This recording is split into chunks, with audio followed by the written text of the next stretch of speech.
آپ ان سے کہیے کہ جو شخص جبرائیل علیہ السلام پہ عداوت رکھے سو انہوں نے یہ قرآن آپ کے قلب تک پہنچا دیا ہے خداوندی حکم سے۔ اس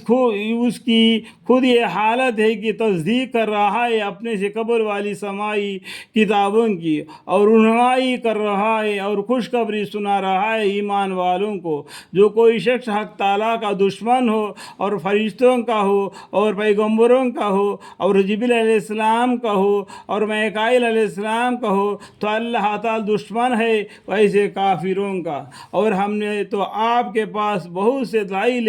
دو وجہ نازل کیے ہیں، اور کوئی انکار نہیں کیا کرتا مگر صرف وہی لوگ جو عدول حکمی کے عادی ہیں۔ کیا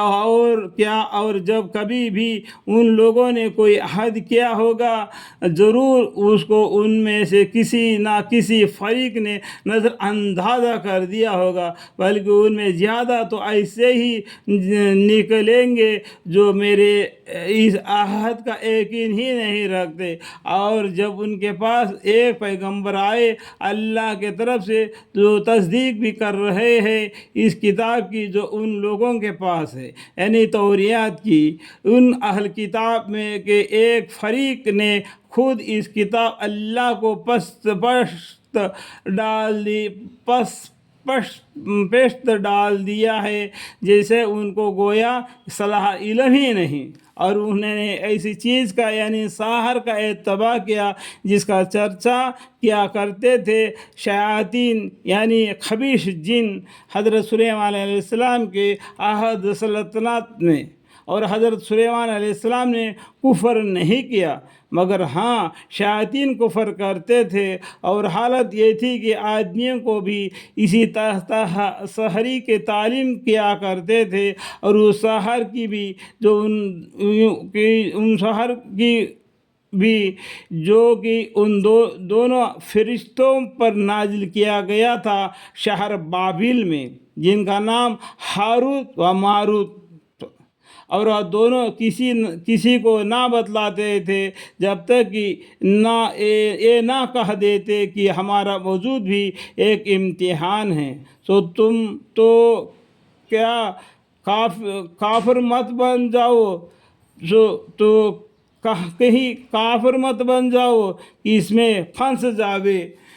سو بعض لوگ ان دونوں سے اس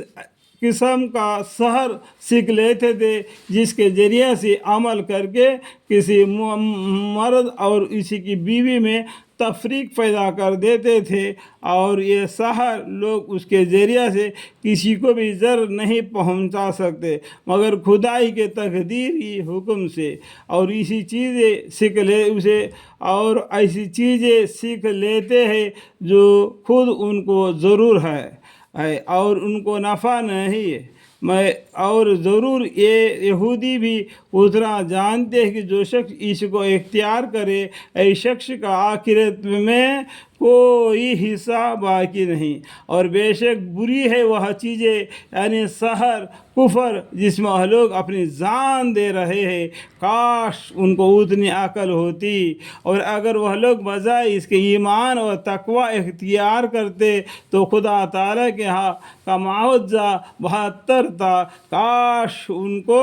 اتنی عقل ہوتی۔ اللہ تعالیٰ شانو تمام مسلمانوں کو، تمام مومنوں کو، تمام مسلمان